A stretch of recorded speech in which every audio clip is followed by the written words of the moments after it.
খুব বেশি ভালো হইতে চান না, এত বেশি ভালো হওয়ার দরকার। মামা চাচা খালু ধরে ধরে এভাবে পার করে দিয়ে, ও পার পেয়ে গেলে পরের বার আপনাকে পার করবে না। আপনারা ভুল করতেছেন। যারা যারা যাদের হাতে এরকম 100-200 ক্রস ফায়ারের রক্ত লেগে আছে, এদেরকে যদি আপনি মাফ করে দেন, তাহলে আপনার চেয়ে বড় আহাম্মক বোকার পৃথিবীতে কেউ নাই। কি বলেন এগুলো?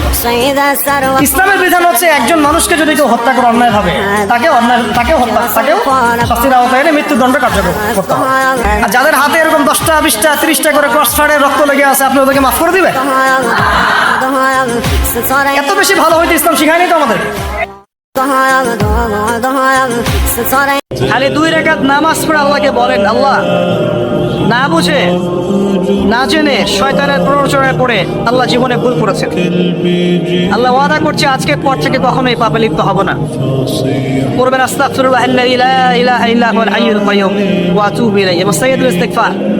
আপনি বিশ্বাস রাখেন আল্লাহ পাক আপনার সমস্ত গুনাহকে নেকি দিয়ে পরিবর্তন করতে পারেন। কেউ যদি আল্লাহকে ভয় করে ইনস্ট্যান্ট তওবা করে ফিরে আসে, তার জীবনে যত গুনাহ থাকে আল্লাহ পাক মাফ করে দিবেন। আপনি যদি সারা জীবন শিরিক করে থাকেন, যেটা মহাপাপ, যুলমান আযীম, এখনই